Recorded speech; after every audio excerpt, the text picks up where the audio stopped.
Hello guys, good morning, welcome back to our channel. যদি বা morning নেই, এখন আর অনেক বেলা হয়ে গেছে, আমরা অনেক সকাল থেকে উঠেছি। আজ হচ্ছে বড়দাদার বার্ষিকী, আজ 10 তারিখ। জানি না আমি ভিডিওটা কবে পোস্ট করবো, তোমরা কবে দেখবে। এখানে ভীষণ গাড়ির আওয়াজ। সকালবেলা আমার সাথে সাথে পাপানো উঠে পড়েছে। কালকে তো পুজোর ঝকঝকি গেছে, তারপর সকাল থেকে উঠে কাকিমা এসছে, অনেক রান্নাবান্না হচ্ছে। আসলে আমাদের ইচ্ছে আছে একটা আশ্রমে যাওয়ার একটু দুপুরের দিকে। আগে ওখানে অনেক বাচ্চারা আছে, সবার সাথে তোমাদের দেখা করাবো। তো সকাল থেকে উঠে ওদিকে রান্নাবান্না তোড়জোড় হচ্ছে। দুপুরে সবাই আজকে একসাথেই খাওয়া দাওয়া হবে, সবাই মিলে জোগাড়যন্ত্র করা হচ্ছে। আসলে বড়দাদা যতদিন বড়দাদা ছিল, বড়দাদা সবার জন্যই কম বেশি করেছে। আমরা হয়তো সেরকম বড়দাদার জন্য কিছুই একটা করে উঠতে পারিনি। বড়দাদা রাতে ঘুমিয়েছে, সকালবেলা উঠে বড়দাদা নেই। তো যাই হোক, চলে গেছে ওই দিনটা। ওই দিনের আজ 2 বছর হয়ে গেল। ওই প্রথম দিনের কষ্টটা আজকে নেই, কিন্তু এটা মনের কোথাও একটা কষ্ট আছেই, যে একটা মানুষের না থাকা তো কখনো আনন্দ দিতে পারে না, ওটাই। তো যাই হোক, ওদের সাথে সময় কাটালে একটু ভালো লাগে, খানিকক্ষণের জন্য কষ্টটা ভুলে থাকা যায়। আর যারা চলে গেছে তাদের জন্য তো আর কিছু করতে পারার মতো নেই, যদি ওদের জন্য করতে পেরে একটু আফসোসটা কমে, এই আর কি, এই কারণেই যাওয়া। তো আর সবাই মিলে জোগাড় টোগাড় হচ্ছে। ওদিকে কাকিমা রান্নাবান্না করছে, প্যাকেট ট্যাকেটও করতে হবে। ওদিকে অনেক কাজকর্ম আছে। এখন পাপানকে স্নান করাবো, স্নান টান করিয়ে ও ঘুমিয়ে পড়বে, কারণ অনেক সকালে উঠেছে। ও ঘুমোক, তারপরে আরও টুকটাক কাজকর্ম আছে। ছাদে রান্না হচ্ছে, বারবার ছাদ নিট চলছে। তো যাই হোক, চলো ভিডিওটা দেখতে থেকো আর সঙ্গে থেকো। চ্যানেলে নতুন হলে সাবস্ক্রাইব করতে। কাপ নেবে। তো এই যে কাকিমা এখানে রান্নাবান্না আরম্ভ করে দিয়েছে। রান্না প্রায় আমি যখন গিয়েছিলাম হয়ে এসছে। ওদিকে চিকেন হয়ে গেছে, একচড়া পোলাও হয়ে গেছে, আর এদিকে এই চিকেনের সাথে যে মেথি, স্টামাক আর কি সমস্ত দিয়েছিল সেগুলো সব কষা হচ্ছে। ওগুলো এরা খেতে খুব ভালোবাসে।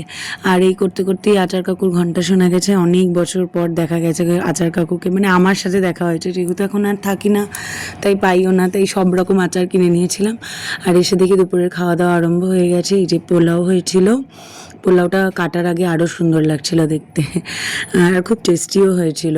পোলাও হয়েছিল, চিকেন আর মিষ্টি ছিল। আর এদিকে এই যে খাওয়া দাওয়া কমপ্লিট হওয়ার পর আমরা সবাই প্যাকিং করতে বসে গেছি। আমি, বড় মামা, আমার বর, শোভন মামা, বড় মেশো, অনেক, মানে আমরা সবাই মিলেই একরকম করেছি আর কি। ওদিকে আমি আর মামি পোলাও ভরছিল, আর ওদিকে ছোট দিদি চিকেন, আর আমরা এদিকে সব কন্টেনারগুলো প্লাস্টিকে ভরে ভরে গুনছিলাম। বড় কোনো মিষ্টি টিষ্টি ভরে দিল। এই যে আমাদের সমস্ত প্যাকিং কমপ্লিট। আমরা এখন বেরোচ্ছি ফাইনালি। আমরা যেহেতু ওদের রাতের খাবার দাবার অ্যারেঞ্জ করেছি, একটু বিকেল করে যাচ্ছি। রোদটাও পড়ে গেছে, সবাই দুটো গাড়ির পিছনে খাবার টাবার সমস্ত নেওয়া হয়ে গেছে। আগে একটা গাড়ি চলে গেছে, আর একটা যাচ্ছে। আমরা যাবো পিছনে স্কুটি করে। চলো বেরিয়ে পড়ি, আর লেট করবো। আমরা ফাইনালি পৌঁছে গিয়েছিলাম হচ্ছে, আমি সঠিক একদম এক্স্যাক্ট ঠিকানাটা বলতে পারবো না, তবে এটা মধ্যমগ্রামেরই একটা কোনো জায়গায়। কারণ আমাদেরও যেতে বেশ বেগ পেতে হয়েছিল। ঠিক যে রাস্তাটা আমাদের, মানে লোকেশানটা যেটা দেওয়া হয়েছিল, ঠিকঠাক গিয়ে পৌঁছোতে একটু বেগই পেতে হয়েছে, ঘুরে ঘুরে যেতে হয়েছে। এই যে সব ছোট্ট ছোট্ট, ওরা সত্যিই ফুলের মতো।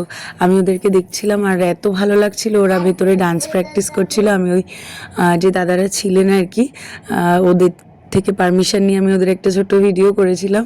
আমার খুব ভালো লাগছিল, ওরা এত ছোট মানুষ নাচ করছিল। ওদের আসলে 15th অগস্ট একটা প্রোগ্রাম আছে, সেটারই রিহার্সাল চলছিল। আসলে আমাদের যেতে যেই সময় বলা হয়েছিল, সেই সময় থেকে আমাদের একটু দেরি হয়ে গেছে পৌঁছতে, কারণ আমরা রাস্তায় গন্ডগোল করে ফেলেছিলাম আর কি। আসলে এটা একটা পাঠশালা, এটা পড়শের পাঠশালা, হয়তো অনেকে চিনবে বা অনেকে চিনবে না। তো এখানে গিয়েছিলাম। এখানে অনেক, মানে সব সাইজের ছানা আছে ওদের কাছে, আর এত সুন্দর করে নাচানাচি করছিল। ওরা সব প্র্যাকটিস করছিল, আমি দাঁড়িয়ে দেখছিলাম। আর এই পুরো গ্রামটা জুড়ে যত বাচ্চারা আছে সবাই ওই পাঠশালায় যায়। নানান রকম ওদের গান, নাচ, এই সমস্ত শেখানো হয়, পড়াশোনা তো হয়ই। আর এই হচ্ছে বেশ অনেকটা বড় জায়গা জুড়েই মন্দিরটা ছিল। আমরা যাওয়ার পথেই দেখেছিলাম, তো ভাবলাম একবার না ঘুরে দেখে যাই কেমন লাগে দেখতে। তো এখানে অনেকগুলো মন্দির এক জায়গায় ছিল। শীতলা ঠাকুরের মন্দির ছিল, তারপরে ওদের ওখানকার যে দেবী মূর্তি একটু অন্যরকম মূর্তিটা, সেই মূর্তিটা ছিল অন্ধকার ছিল, তো আমি ঠিক করে ছবি তুলতে পারিনি। আমরা সবাই মিলে গিয়েছিলাম একবার মন্দিরটা দর্শন করব বলে, আর তার সামনেই মা কালীরও একটা মন্দির ছিল, তো ফেরার পথে ওটাও দেখে নিলাম। তারপরে আমরা রওনা হয়ে গিয়েছিলাম। এক তো ছিল রোববার, সে কারণে একটা ভিড়ভাট্টার ব্যাপার ছিল, আর 8 নম্বর রেলগেটে মানে বেশ অনেকক্ষণ ফেসে গেছিলাম, বিশাল জ্যাম ছিল, বিশাল রেলগেটে ওখানে অনেকক্ষণ দাঁড়াতে হয়েছিল। তো ওখানে আমাদের কয়েকটা প্যাকেট বেঁচে গেছিলো, তো ওটা নিয়ে আমরা চলে এসেছিলাম সাই বাবার মন্দিরে। ওগুলো সব ওখানে দিয়ে দেবার পর একটু ঠাকুরের দর্শন করলাম, আর পাপান তো খোলা জায়গা পেলে মহা খুশি যে মার সাথে যাচ্ছে মন্দিরে।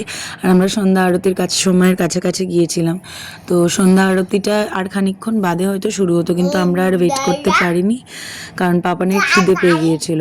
আর অতক্ষণ গাড়িতে থাকার কারণে ওর সাফোকেশন হচ্ছিল, মানে ও বদ্ধ জায়গায় তো বেশিক্ষণ থাকতে চায় না, ওই জন্য বিরক্ত হচ্ছিলো। এই যে আমরা ফাইনালি বাড়ি চলে এসেছি, আর অনেক স্বস্তি পেয়েছি, বাপরে বাপ। আমরা অনেক কসরত করে এসেছি, ঠিক আছে, অনেক কসরত করে। প্রথমে যেখানে গেছি সেখানে জায়গা চিনতে ভীষণ অসুবিধে হয়েছে, নানান কাণ্ডকীর্তি করে গিয়ে পৌঁছেছি। যে অ্যাড্রেস দিয়েছে সেখান থেকেও লোকেশন অনেক দূরে ছিল, যাকে জিজ্ঞেস করছি সে ঠিক রাস্তা দেখাতে পারছে না, নানান সুবিধা করে যাই হোক গিয়ে পৌঁছে ওখানে সব ঠিকঠাক হওয়ার কথাই ছিল, কিন্তু যেতে যেহেতু আমাদের একটু দেরি হয়েছে, তো ওখানে আরও যত বাচ্চাদের থাকার কথা ছিল সবাই ছিল না। তো বাকি আর যা জিনিসপত্র ছিল সেগুলো নিয়ে আবার আমরা গিয়েছিলাম হচ্ছে সাই বাবার মন্দিরে, সেখান থেকে আবার ঘুরে টুরে আর যা সমস্ত জিনিসপত্র ছিল লোকজনকে সবাইকে দিয়ে তারপর আমরা বাড়ি ফিরলাম। পাপান তো অস্থির হয়ে গেছে, খিদে পেয়ে গেছে, খাবার করে নিয়েছি। আর মারা আসছে, মারা এখনো আসেনি, আমরা চলে এসেছি আগে। যে আমি সারাদিনের ক্লান্তি দূর করার জন্য 1 কাপ চা নিয়ে বসেছি। একটু ইচ্ছে করছে না, প্রচণ্ড মাথা ধরেছিল, তাও চা না খেলে তো মন ভালো হয় না, শরীর ভালো হয় না। এই সমস্ত করে অল্প একটু পোলাও আমি খেয়ে নিয়েছিলাম, আমার বর খায়নি, সেটা নিয়ে ঠিয়ে চলে এসছে। বাড়িতে এসে পাপানের ডালিয়া করে নিয়েছি, আর আমাদের এই যে খাবার 2টো ডিম সিদ্ধ পাপান খায়নি, পাপানের বাবা খেয়েছে, আর পাপান দুষ্টুমি চালিয়েই যাচ্ছে।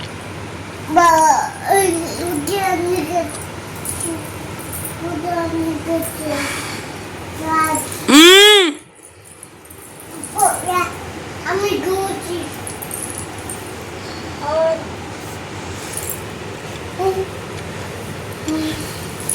আমি দাদিলি বিছানি দাদিলি গুলুমা ইয়া হ্যাঁ গাইটা ওইটা হেলেন বুঝি না না ইয়া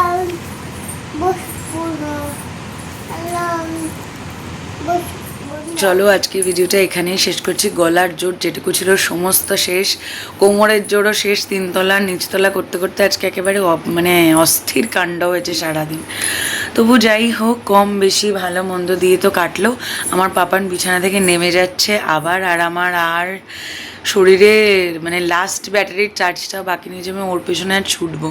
তো চলো আজকে ভিডিওটা এখানেই শেষ করছি। ভিডিওগুলো কেমন লাগছে জানিও, চ্যানেল নতুন হলে সাবস্ক্রাইব করতে ভুলো না। আজকের মতো টাটা, গুড নাইট।